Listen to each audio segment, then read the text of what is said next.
আসসালামু আলাইকুম।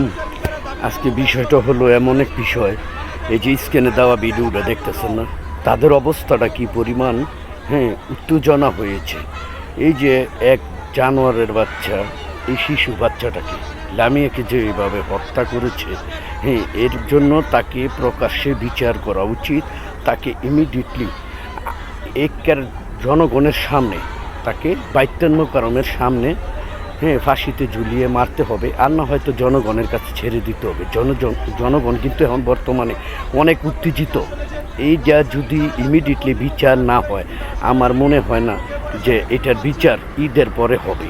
জনসম্মুখে এটার বিচার হতে হবে এবং প্রকাশ্যে বিচার হতে হবে। বাংলার জনগণ বিচার চায়। এখানে চায়ের দোকান বলেন, বিভিন্ন রেস্টুরেন্টে বলেন, সব জায়গায় একই লামিয়া হত্যার বিচার চায়। কিন্তু বিচার কবে হবে এখন পর্যন্ত কোনো সুরা হচ্ছে না।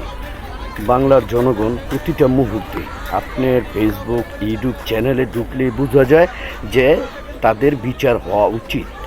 এই যে এই জানোয়ারের বাচ্চা, এই শিশু বাচ্চাটাকে নির্মমভাবে হত্যা করেছে, বাংলার জনগণ এটার বিচার চায় ইমিডিয়েটলি। কারণ এটা কোনো মানুষের কাজ না, সে একটা জানোয়ার, সে একটা শয়তানের বাচ্চা, সে একটা কুলঙ্গার।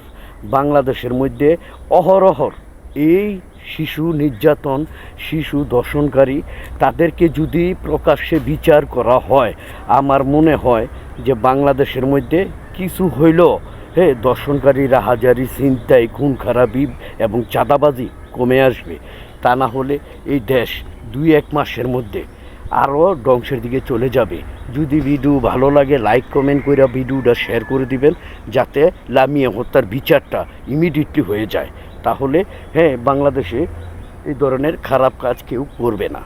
এটাই আমার অনুরোধ, আপনারা আমার পাশে থাকবেন। আমরা যারা বাংলাদেশে ইউটিউব চ্যানেল চালাই, ফেসবুক চালাই, সবার একটাই উদ্দেশ্য, যে পর্যন্ত লামিয়া হত্যার ফাঁসি না হবে সে পর্যন্ত কেউ ঘরে ফিরবে না। প্রতিনিয়ত লামিয়া হত্যার বিচারের জন্য ভিডিও ফেসবুকে, ইউটিউব চ্যানেলে আপনারা ছাড়বেন। এটাই সত্য, এটাই বাস্তব। বিচার চায়। দেখছেন প্রতিটা জনগণ কতটা উত্তেজিত হইলে তারা রোডে গাড়ে মাঠে নামছে, তার বিচার চায়। কি দোষ করেছিল সে, এই ছোট্ট মেয়েটি লামিয়া? তার বিচার হওয়া উচিত না? আপনারা কমেন্টে জানাবেন। Thank you so much. ভালো থাকুন সবাই, কিন্তু যে পর্যন্ত লামিয়ার বিচার না হবে সে পর্যন্ত আমি ভালো নেই। খোদা হাফেজ।